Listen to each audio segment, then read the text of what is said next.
2000 messages होते हैं। अब खुद सोचिए कि अगर मैं एक बंदे का रिप्लाई करने में 30 सेकंड भी लगाऊँ, तो भी 2000 मैसेज के रिप्लाई मुझे कितना समय लगेगा। तो बच्चे मेरे लिए पॉसिबल नहीं हो पाता कि इतने सारे अपन चला पाएँ, मतलब इतने सारे बच्चों के डाउट एक दिन में रिप्लाई कर पाएँ। तो 2-3 दिन के अंदर आपको डाउट का रिप्लाई मिल जाता है, बशर्ते मेरी तबीयत बहुत ज़्यादा खराब ना हो, ठीक है? या फिर मैं कहीं और गया ना हूँ। तो थोड़ा-सा सब्र रखिएगा। और दूसरी बात, वो नंबर किसी के साथ शेयर नहीं करना है, चाहे कोई आपसे 10 बार माँगे, चाहे 20 बार माँगे, ठीक? ये मैं आज वैसे ही जनरली मैं बात नहीं करता दोबारा, वो नंबर दे दिया सो दे दिया, उसके बाद दोबारा उस नंबर की बात नहीं होगी, ठीक है? जो प्रोसेस आपको बताया था, वो आप पूरा कर लेंगे तो 2-3 दिन के अंदर-अंदर नंबर मिल जाता है। खुद एक चीज़ समझो जो मैं कहना चाहता हूँ, आपको मैंने वो नंबर का प्रोसेस बता दिया, आपको वो नंबर मिल गया। अब कोई ऐसा बच्चा जिसने पूरा कोर्स किया नहीं है, ज़बरदस्ती बीच में एक दिन उसको नंबर मिल गया, मैंने जो चीज़ें पढ़ा रखी हैं, वो बिना मतलब डाउट भेजेगा, मैं कहूँगा यार ये तो मैंने वहाँ पढ़ाया था, ये मैंने वहाँ पढ़ाया था, ये मैंने वहाँ पढ़ाया था। तो वो ऐसा बच्चा टाइम खराब करेगा आप लोगों का ही। जितना आप इस नंबर को अननेसेसरी लोगों को दोगे, उतना ही आपको डाउट का रिप्लाई मिलने में समय लगेगा, ये सोच लीजिएगा, ठीक? तो चाहे बिल्कुल एकदम गर्लफ्रेंड माँगे, नंबर नहीं देना भाई, ठीक है? हाँ, ये जो डाउट वाला नंबर है, इसकी कोई वैलिडिटी नहीं है बच्चे। ऐसा नहीं है कि आपका 2 महीने में सब्सक्रिप्शन खत्म हो गया तो उसके बाद मैं कहूँगा आपका डाउट भी नहीं पूछ सकते, अब रात गई बात गई, ऐसा कुछ नहीं है। जब तक आपका सिलेक्शन नहीं होता, आप उस पे डाउट भेज सकते हैं, ठीक? मैं हूँ आप लोगों के लिए, बस मैं यही कहना चाहता हूँ, ठीक है? मैं हूँ आप लोगों के लिए, लेकिन बस एक छोटी-सी रिक्वेस्ट है कि मान लो आपको कोई टॉपिक समझ नहीं आया, तो ये नहीं है कि फ़ोटो खींच के भई सर ये समझा दो। पहले एक बार वीडियो दोबारा देख लीजिएगा, है ना? एक बार वीडियो दोबारा देख लेने से सारी चीज़ें वैसे ही क्लियर हो जाती हैं। फिर भी ना आए तो फिर मैं बताने के लिए तैयार हूँ, लेकिन ये नहीं कि कुछ भी समझाओ, ऐसे नहीं बच्चे, है ना? थोड़े एफर्ट आपको भी लगाने पड़ेंगे। एक बार वीडियो दोबारा देखिए, आपने 2 बार वीडियो देखी तो भी आपको कोई कॉन्सेप्ट नहीं समझ में आ रहा, है ना? और कोई पढ़ाई से रिलेटेड दिक्कत है तो आप मैसेज कर दीजिएगा, कोई दिक्कत नहीं है, ठीक? अच्छा, एक छोटी-सी चीज़ और, आपका सब्सक्रिप्शन खत्म हो गया मान लो 3 महीने बाद, 4 महीने बाद, ठीक है?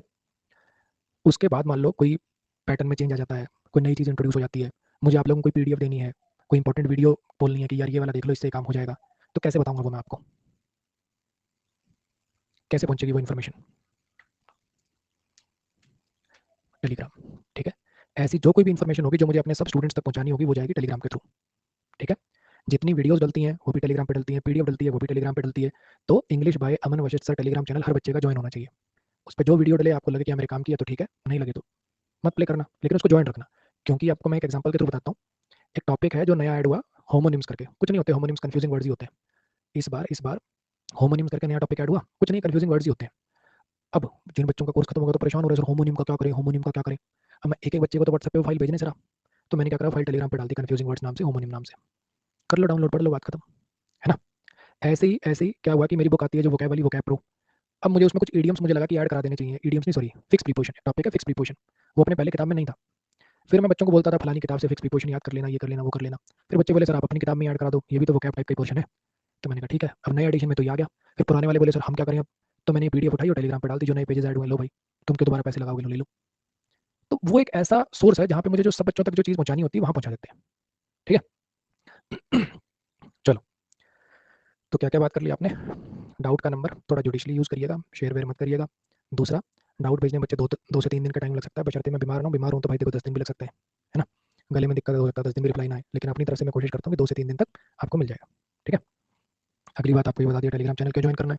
बैचेज़ के जो लिंक्स हैं वो आपको मैंने बता दिया कि ऊपर पिन कर दिए हैं, इस फाइल से आप सारे बैचेज़ के लिंक आपको मिल जाएँगे। प्लस वालों को, जिन्होंने वो 1699 वाला जो कोर्स लिया था 5 मार्च तक, आपको रिकॉर्डेड वीडियोज़ जो मैंने कमिटमेंट करी थी 8 बैचेज़ की, वो आपको प्रोवाइड कर दिए जाएँगे 100%। वो कैसे करूँगा, कैसे नहीं करूँगा वो आपको बता दूँगा, लेकिन 5 मार्च डेडलाइन है, उससे आगे नहीं जाएगा, आपको सारे बैचेज़ मिल जाएँगे। ठीक है जी? चलो, अब स्ट्रैटेजी वाली बात में मैंने आपको ये बता दिया कि ऐसे स्ट्रैटेजी बना लो, ऐसे पढ़ लो, ग्रामर ऐसे पढ़ो, वोकैब ऐसे पढ़ो। कुछ छोटी-छोटी 1-2 मुझे लगता है भाई वाली सलाहें और आपको दे देनी चाहिए। वोकैब बच्चे साथ-साथ कर सकते हो, वोकैब के बैचेज़ साथ-साथ कर सकते हो, ठीक है? वोकैब साथ-साथ कर सकते हो, वोकैब के कोई नोट्स नहीं बनाने। हाँ जी, सर रिकॉर्ड वीडियो की स्ट्रैटेजी बता दो। रिकॉर्ड वीडियो की स्ट्रैटेजी मतलब वो रिकॉर्डेड वीडियो कब देखनी है, कहाँ से देखनी है, किस सीक्वेंस में देखनी है, ये कहना चाह रहे हो क्या? वही तो बता रहा हूँ, सुन ही नहीं रहे तुम। ग्रामर तो लाइव आपकी चल ही रही है, वोकैब आपको साथ-साथ करनी है ना? जब आपका कोर्स पूरा हो जाए ग्रामर वाला, तब आपको वॉइस नरेशन वाला कोर्स करना है। जब आप लो मैं लिख देता हूँ थोड़ा-सा ना, सुन लो देखो। आपको क्या करना है, ग्रामर का ये वाला कोर्स तो चल ही रहा है। इसमें वीडियो देखना, नोट्स बनाना, हर चैप्टर जब खत्म हो जाए चैप्टर वाइज़ प्रैक्टिस करना, इतना काम तो ये आपका साथ-साथ चलेगा। चैप्टर वाइज़ प्रैक्टिस कहाँ से करनी है, डाउट के लिए क्या करना है, सारी बातें वो मैं कल बता चुका हूँ।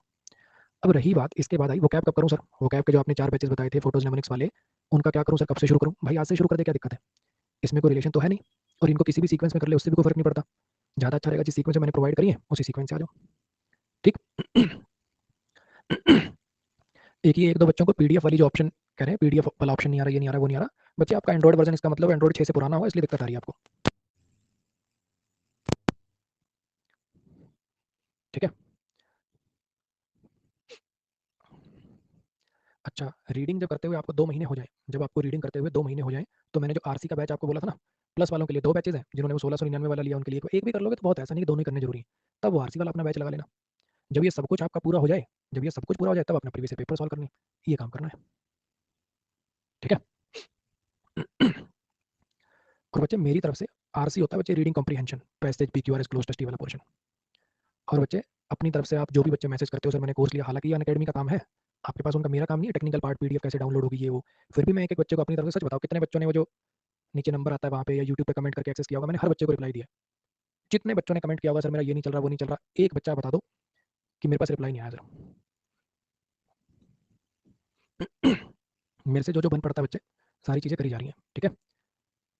डिवाइस चेंज करके देख लीजिए, एक आधे जिनको दिक्कत है, नहीं तो लैपटॉप पे भी एक्सेस कर सकते हो। ये काम भी कर सकते हो क्योंकि वेब वर्ज़न में कोई दिक्कत नहीं है। छोटी-मोटी ऐप कई बार कंपैटिबिलिटी नहीं होती, तो दिक्कत आती है। अगर कोई और दिक्कत है तो आप वेब लैपटॉप पे एक्सेस करके वीडियो डाउनलोड करना हो, लैपटॉप पे कर लो काम, ये भी कर सकते हो। ठीक है? आ जाइए। अब कुछ छोटी-छोटी बातें देखिए, कुछ-कुछ छोटी-छोटी बातें देखिए। वॉइस नरेशन जब ग्रामर का कोर्स खत्म हो जाए तब। अब बच्चे जो बातें पूछ रहे हो, ये सारी बातें मैं कल की क्लास में बता चुका हूँ। प्लीज़ वो पिछली क्लास अब देख लीजिए, ऐसे इतने वीआईपी मत बनिए। पिछली क्लास देख लीजिए, सब बताया रीडिंग कितनी देर करनी है, कहाँ से करनी है, कैसे करनी है, सब बताया। चलो सुनो अब ध्यान से। कुछ छोटे भाई समझ के, बहन समझ के कुछ छोटी-छोटी बातें बता रहा हूँ। देखो, पहला होता क्या है ना, जब कोर्स चल रहा होता है तब इस चीज़ की ज़रूरत महसूस नहीं होगी आपको, बाद में महसूस होगी, जब कोर्स खत्म हो जाता है। क्योंकि जब तक तो कोर्स चल रहा होता है, रोज़ काम ही इतना होता है, वीडियो देखना, नोट्स बनाना, चैप्टर वाइज़ प्रैक्टिस करना, तब तक तो काम ही धंधा इतना चलता रहता है। जब कोर्स खत्म हो जाता है, तब आपको ना अपनी तैयारी मेंटेन करने में बड़ी दिक्कत आएगी, मन नहीं करेगा। काम सा कोई पकड़ा ही नहीं ना, तब तक ऐसे मन नहीं करता, तो उसमें आपकी तैयारी को बढ़िया रखने में काम आएगी चीज़ गोल डायरी। बहुत इंपॉर्टेंट चीज़ है ये, बहुत ज़्यादा, ठीक है? इसको समझिए। करना क्या है आपको, जिनको बच्चे क्लास जो करें ना, क्लास शुरू करो, 10 मिनट बाद आ जाना बच्चे, घूम आओ। मैंने जो बताना है वो बताना है और ये पूरे कोर्स से सबसे इंपॉर्टेंट बातें हैं, ठीक? आपको लग रहा होगा टाइम पास, मेरे लिए टाइम पास नहीं है। 10 मिनट बाद आ जाना, क्लास बंद कर दो, जाओ। मैंने बहुत बार आपको एक लाइन में समझाने की कोशिश करी है, पढ़ने आया करें, मुझे पढ़ाना ना सिखाएँ। कब क्या बोलना है, क्या नहीं बोलना है, मुझे ना सिखाया करें भाई। 10 साल से इसी लाइन में धक्के खा रहा हूँ मैं, मुझे ना सिखाएँ ज़्यादा। ज्ञान मेरा ही नहीं संभल रहा, इतना ज़्यादा हो रहा है। अपना तुम अपने पास रखो। चलिए, होगा क्या, 15 दिन तैयारी अच्छी चलती है। उसके बाद फिर डीमोटिवेटेड सा फील होगा कि यार मतलब नहीं, बात नहीं बन रही सर, है ना? 3 दिन हो गए ढंग से पढ़ाई नहीं हो रही। तो उस टाइम पे ये चीज़ें बड़ी काम आती हैं। गोल डायरी का मतलब क्या है कि रात को आपको लिख के सोना है, रात को आपको लिख के सोना है कि अगले दिन मैं क्या-क्या करूँगा, ठीक है? अगले दिन मैं क्या-क्या करूँगा? जैसे मैंने लिख दिया कि अच्छा प्रॉफिट एंड लॉस के 50 क्वेश्चन लगाऊँगा, वोकैब में नए 50 वर्ड करूँगा, प्रोनाउन चैप्टर के एरर लगा दूँगा 50, सर ने जो ज्योग्राफी में ड्रेनेज सिस्टम पढ़ाया ना उसके 7 पेज पढ़ दूँगा, पॉलिटी के ये इतने क्वेश्चन लगा लूँगा उस किताब से। आपने क्या कर दिया, अपना गोल डायरी बना दी, ठीक है? अगर आप अपने गोल का 90 टू 95% भी अगर अचीव कर पा रहे हैं, जितना आपने टारगेट बनाया था, अगर उसका 95% अचीव हो गया, तो आप उस डेट पे टिक लगा दीजिएगा। नहीं अचीव होता है तो क्रॉस लगा दीजिएगा। गोल बहुत ज़्यादा बड़ा भी नहीं बनाना, ये नहीं करना कि एक दिन में 2000 क्वेश्चन सॉल्व कर दूँगा मैथ के, और ऐसा भी नहीं बनाना कि कल 5 वोकैब याद कर लूँगा। थोड़ा मैं ये नहीं कह रहा दुनिया के आगे नंबर बनाओ, अपनी नज़रों में ही तुम समा जाओ। बहुत बच्चे कहते हैं सर कितने घंटे पढ़ना चाहिए, क्या करना चाहिए? भाई तुम खुद से नज़रें मिला पाओ, इतने घंटे पढ़ना चाहिए। जब तुम्हें लगे कि यार आज मैं जितना पढ़ा मैं उससे संतुष्ट हूँ, उतना ही पढ़ लो, उतना ही पढ़ लो बस, ठीक है? जब तुम्हारे दिल से आवाज़ आए ना कि आज मैं जितना पढ़ा यार उससे मैं संतुष्ट हूँ, उतना ही कर लो। साल में 365 दिन होते हैं। अगर आप 300 टिक भी लगा दिए ना आपने कि हाँ, आज मैं अपनी पढ़ाई से सैटिस्फाइड हूँ, आज मैंने जो गोल बनाया था मैंने अचीव कर दिया।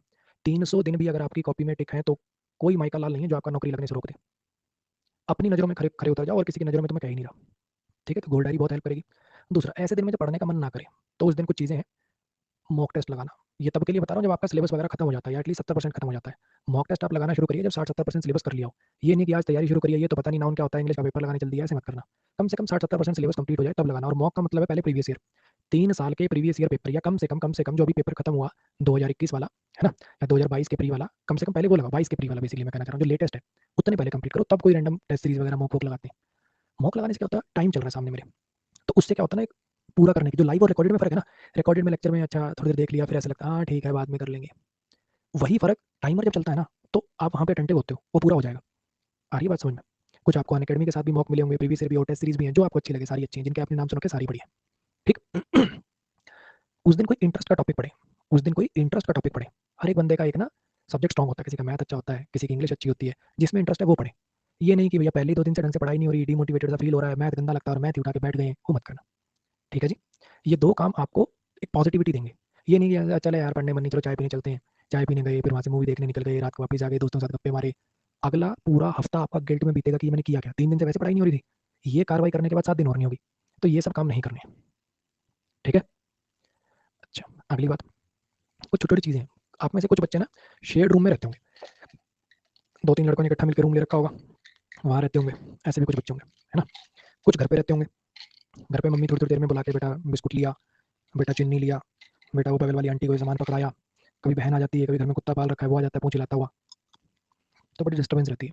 पढ़ाई के लिए जो शांति फ्लो जो चाहिए वो नहीं बन पाता।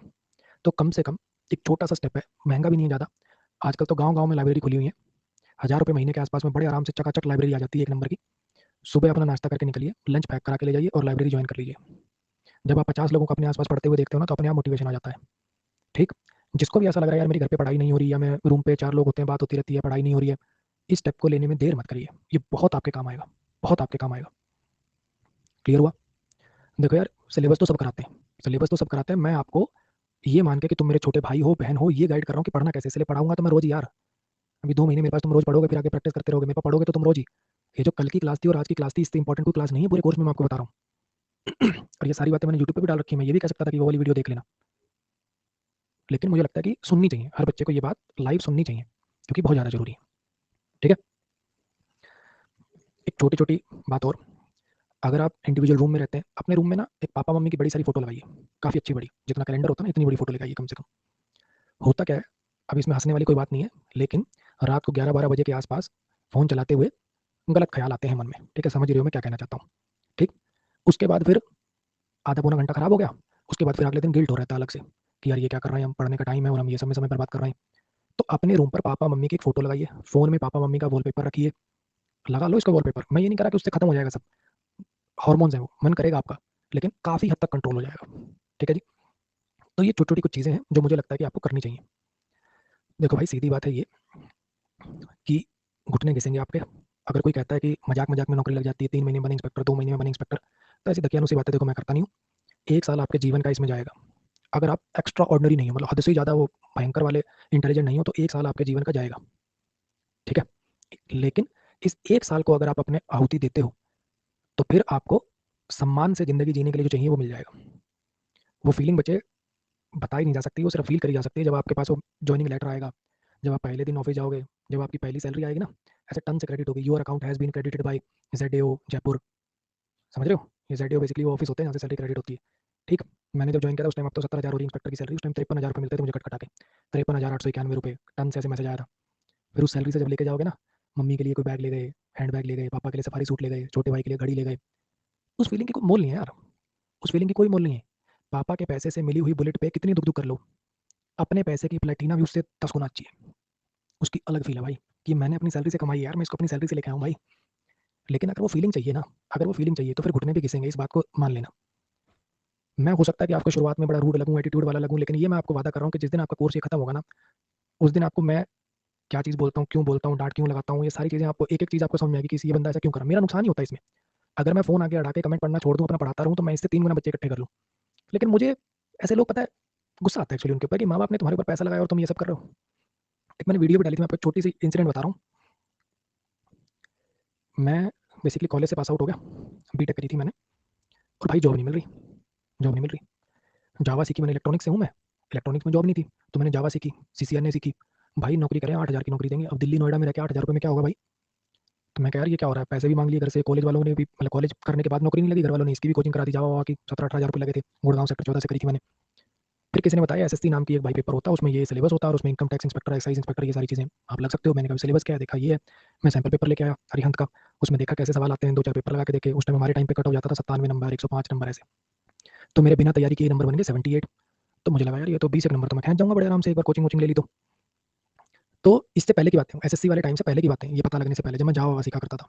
एक कॉल सेंटर में जॉब किया करता था, तो एक बार क्या हुआ, भाई का फ़ोन आया, छोटा भाई है मेरा, रमन नाम है उसका, उसकी ऑल इंडिया गेट में रैंक है, ऑल इंडिया 47, 47 या 48 है, ऐसी है, अब मैं पता नहीं क्यों बोल रहा हूँ। आईयूसीएल में जॉब करता है वो गेट के थ्रू, जो बीटेक वाले गेट का पेपर देते हैं ना, ऑल इंडिया 48 थी, 48, ऑल इंडिया 48 रैंक है, आईयूसीएल में जॉब करता है, अभी पानीपत पोस्टेड है। उसको भाई कॉलेज में भी 5-6 लाख का पैकेज मिल गया था, आईयूसीएल में उसका मेरे ख्याल अभी शायद 17-18 लाख का पैकेज है, काफ़ी साल हो गए उसको जॉब करते हुए। मेरे से 2 साल छोटा है वो। मैंने कॉलेज कर लिया, उसके बाद मेरे को 1.5 साल और हो चुका है, मैं धक्के खा रहा हूँ, उसकी प्री फाइनल में प्लेसमेंट हो चुकी है, इतना एक्स्ट्राऑर्डिनरी वो। उसके बाद गेट में रैंक लिया है वो, एनटीपीसी में हो रहा है, आईयूसीएल में हो रहा है, वो छाँट रहा है कि क्या भरूँ, किस में जॉइनिंग अच्छी है, और मैं यहाँ 8,000 की नौकरी को तरस रहा हूँ। तो उसका फ़ोन आया कि भाई कैसा है? पता नहीं उस दिन मैं क्या मूड में था, मैं क्या बता दूँ कैसा हूँ? मन कर रहा है कि अभी रोड पे चला जाऊँ और किसी ट्रक के नीचे आके मर जाऊँ। उसने कहा भाई ऐसा क्यों कह रहा है? कह रहा बस यार क्या ज़िंदगी है, मैं सोच रहा था साला बीटेक वीटेक करेंगे, 40-50 हज़ार रुपए की नौकरी तो आराम से लग जाएगी, ये हो जाएगा, वो हो जाएगा। यहाँ 8 हज़ार की नौकरी नहीं मिल रही, पीजी में रह रहा हूँ, खाने का कोई टाइम नहीं है, सुबह 5 बजे कॉल सेंटर के लिए निकलना पड़ता है क्योंकि वहाँ 8 बजे ऑफिस ज्वाइन करना है। गुड़गाँव में रह रहा हूँ, नोएडा में नौकरी कर रहा हूँ, खाने पीने का कोई हिसाब नहीं है, वो राजमा चावल की प्लेट सी खा रहा हूँ 30 रुपए की। उसने कहा भाई देख, वैसे तो तू बड़ा भाई है मेरा, मैं तुझे ज्ञान देता हूँ अच्छा नहीं लगता, लेकिन मैंने जो ज़िंदगी को समझाया, मैंने ये समझा कि ज़िंदगी में एक बार तो आपको घिस के मेहनत करनी पड़ती है। अगर आपको सम्मान से ज़िंदगी जीनी है, अपने पैसे की रोटी खानी है, तो एक बार आपको लाइफ में सब कुछ त्याग के मेहनत करनी पड़ती है। कुछ बच्चे वो मेहनत +1 +2 में कर लेते हैं, जैसे वो आईआईटी का पेपर, नीट का पेपर ये सब निकाल लेते हैं, ज़िंदगी सेट हो जाती है। कुछ बच्चे वो मेहनत कॉलेज के अंदर कर लेते हैं कि कॉलेज भले बेकार मिला, लेकिन कॉलेज में इतनी मेहनत कर दी उसने कि चाहे 2 बच्चों की प्लेसमेंट हुई हो, उन 2 में उसका नाम हो। घटिया से घटिया कॉलेज भी होगा तो 2 बच्चे ज़रूर प्लेस हुए होंगे, हमारे कॉलेज से भी हुए थे, 2 ही हुए थे, 3। हम उनमें नहीं थे भाई, क्योंकि हमने कॉलेज में क्या किया? कुछ नहीं, 67% की डिग्री है। सारा दिन मेस के पराठे तोड़े, वॉलीबॉल खेला है, घिस-पिट के, रो-पिट के पेपर से पिछले दिन रट-रट के याद हुए। आ रही है मेरी बात समझ में? तीसरा और अंतिम मौका गर्दन उठा के जीने का, अपने पैसे की रोटी खाने का, वो आपको देती है या तो आप कॉलेज के बाद कोई कोर्स वोर्स करके कहीं नौकरी कर लो, या ये सरकारी नौकरी। लाइफ में एक बार आपको घिसना पड़ेगा, यहाँ घिस लो, यहाँ घिस लो, यहाँ घिस लो, एक बार तो आपको घिसना पड़ेगा। जो बच्चे पूछते हैं ना यार घंटे, कितने घंटे पढ़ना पड़ता है सर? भाई सच बता रहा हूँ, घंटे तो कभी नहीं गिने भाई। जब ऐसा हो जाता था ना यार, सिर दुखने लग गया या नींद ऐसे ऐसे ऐसे जा जाके बेंच में सिर लग रहा है, जब भाई उठ के लाइब्रेरी से चलते थे, अपने कमरे में सोते थे। ना तो ना, 1 साल आपकी ज़िंदगी का ये पेपर आपसे मांगेगा, बदले में आपको सम्मान की ज़िंदगी मिल जाएगी, अपने पैसे की रोटी खा लोगे। ये है भैया सिंपल सी डील। 1 साल सब कुछ छोड़ सकते हो, भूल सकते हो, तो बहुत ही एक्स्ट्राऑर्डिनरी बच्चे हो, कतई ज़हर हो, फिर हो सकता है 6 महीने में भी कर जाओ, लेकिन एवरेज बच्चा, उस बच्चे को 1 साल लगता ही लगता है, भ्रम ना पालें अपने मन में। तो ये थी भाई अपनी तरफ से स्ट्रैटेजी। उम्मीद करता हूँ सबके सब लोग मन लगा के, पूरी जान झोंक के करेंगे। मैं आपको एक ही लाइन कह रहा हूँ, आप इसको घमंड-वमंड ना समझें। आप एक काम करना, बैच के एंड तक जितने आपको मैं मेहनत करता हुआ नज़र आऊँ, उसकी 10% मेहनत कर देना, आपका सिलेक्शन हो जाएगा। हमारी नौकरियाँ लग चुकी हैं, हमने अपने जीवन में सही बताऊँ तो इतनी सेविंग भी कर ली है कि मैं अगर अगले काम ना भी करूँ, तो भी बैंक ब्याज मेरे पास 40-50 हज़ार रुपए महीने का आता रहेगा। फिर भी अगर हर रोज़ हमारे पास उतना है कि चलो करते हैं, करते हैं, करते हैं, हर बंदा अपने लिए कुछ ना कुछ उसकी लाइफ में गोल होता है। मैं पैसे के लिए पढ़ा हूँ एक्स वाई जी, मेरे मन में क्या गोल, आगे मैं क्या करना चाहता हूँ, मैं उसके लिए पढ़ा रहा हूँ, तुम्हारे पास भी तो एक गोल है ना? तो जैसे हम, मैं इसको सिंपली आप पैसे के लिए कह लो, मेरा भी गला दुख रहा है, ठीक है? मेरा भी गला दुख रहा है, पेन में हूँ, गोलियाँ खा रहा हूँ ये, ठीक है? अब इसको पैसे का लालच कह लो, किसी भी चीज़ का लालच कह लो, मैं कर रहा हूँ ना काम। तुम्हारे पास भी आगे एक गोल है, एक लालच है, तो उसको करिए। गोल डायरी बहुत काम करेगी। बड़ा गोल आगे क्या होगा, रोज़ सोच-सोच के इंस्पेक्टर बन जाएँगे, क्या होगा, काम नहीं चलेगा। रोज़ आपको छोटे-छोटे गोल अचीव करने पड़ेंगे। ठीक है भाई? चलो, आ जाओ। अब वापसी अपना कंटिन्यू करते हैं। बेसिक चल रहे थे, आज बेसिक्स अपन खत्म कर देंगे, कल प्रोनाउन चैप्टर अपना चालू करेंगे। और ऐसा मत सोचना कि बेसिक खत्म हो गया है। ये तो वो वाला बेसिक है जो दूसरी तीसरी क्लास के बच्चे को भी आना चाहिए, वो खत्म हो जाएगा आज। बेसिक तो अभी बहुत पढ़ना है तुम्हें। ये मेरी नज़र में वो बेसिक